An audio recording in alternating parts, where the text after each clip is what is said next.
রূপমকে একটা চাকরি দিন। এমএ পাস, বাবা নেই, আছে প্রেমিকা।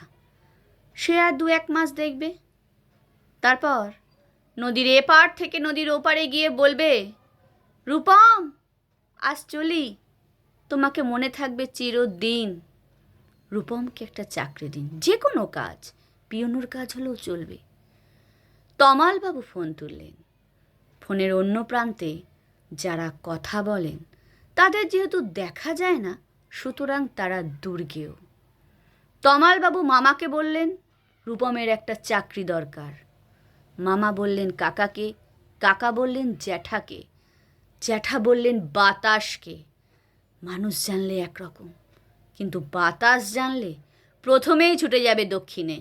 সে বলবে দক্ষিণের অরণ্যকে, অরণ্য বলবে আগুনকে, আগুন গেল আলিমুদ্দিন স্ট্রিটে, আলিমুদ্দিন ছুটল নদীকে বলার জন্য।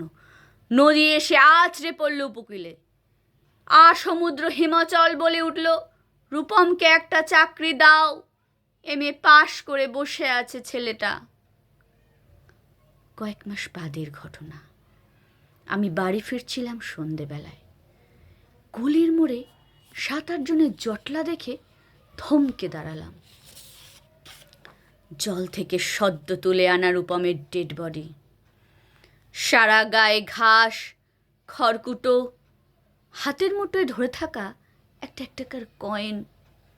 পাবলিক বুথ থেকে কাউকে ফোন করতে চেয়েছিল রূপম। ভারত সরকারের 1 টাকা কয়েনের দিকে আমার চোখ। সারা গায়ে সবুজ ঘাস, ঘাস নয় অক্ষর।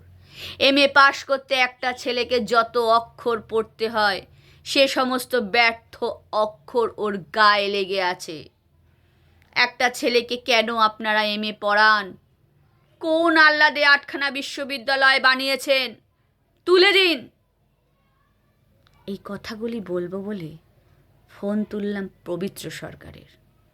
ফোন বেজে উঠল, ফোন বেজে চলল, ফোন বেজেই চলল। 20 বছর ধরে ওই ফোন বাজছে, আরও 20 বছর বাজবে।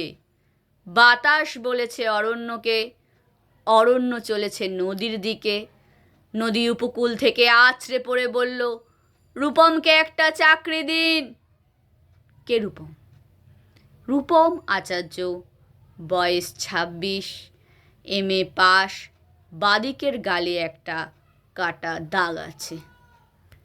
নমস্কার।